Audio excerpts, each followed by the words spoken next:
ఈ దుర్మార్గుడు సందీప్ రెడ్డి ఇంకా పాశం రామరెడ్డి అట ఆయన ఇంట్లో కూర్చొని అరే నువ్వు జెడ్పీటీసీ బొల్ల వెంకటరెడ్డి వీళ్ళందరికీ అసలే ఆ వెంకటరెడ్డి అంటోనికి నరాల వీక్నెస్ ఉండి వాడు భుజాలు ఇట్లా అంటాడు చక్కగా నిలబడ కూడా రాదు ఆయనకి అసలు అటువంటి వాడు వచ్చి అరే నాయన ఈ టెన్షన్లని పెట్టుకుంటే ఆయన నరాలు బలిగి చచ్చిపోతావు. రాజగోపాల్ రెడ్డి పేరు చెప్పినట్టు ఇక్కడ పోయే కాడ ఆయన పిఏ అని చెప్పి రాజగోపాల్ రెడ్డి కదా ఆయన ఇద్దరు అన్నదమ్ములు దొందుతుంది. అది మీ అరాచకాలైంది నాకు అర్థమైతే లేదు. ఇదెక్కడ కథ? ఆ మనిషికి కూడా ఎవరికైనా రాజకీయ వ్యవస్థ ఆధిపత్యాన్ని చెలాయించేటువంటి ఆలోచన ఉన్నటువంటి ఈ అహంకార రాజకీయ వ్యవస్థలో ఈ కోమటిరెడ్డి వెంకటరెడ్డి అనే వ్యక్తి ఎంబడున్నటువంటి వాళ్ళు కేవలం ఆధిపత్యం ఇక్కడ యునానిమస్ కావాలి.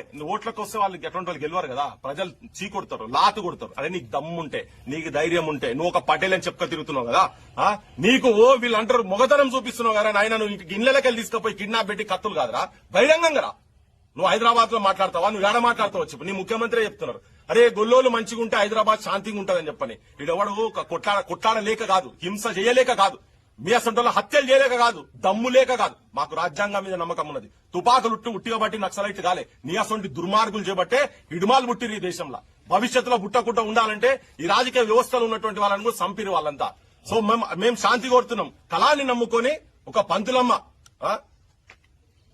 టీచర్ తన టీచరు భర్త కూడా చదువుకోనుండి వాళ్ళ హక్కుల గురించి ప్రజల హక్కుల గురించి ముంగడికొచ్చి నిలబెడతా అంటే రాజకీయ వ్యవస్థల కనీసం సర్పంచ్ గానీ అనేటువంటి దుస్థితి ఉంటే యావత్ మహిళా జాతి కాదు తెలంగాణ మొత్తం దేశంలో ఉన్నటువంటి ఆడబిడ్డలకు మొత్తం ఇది అవమానము.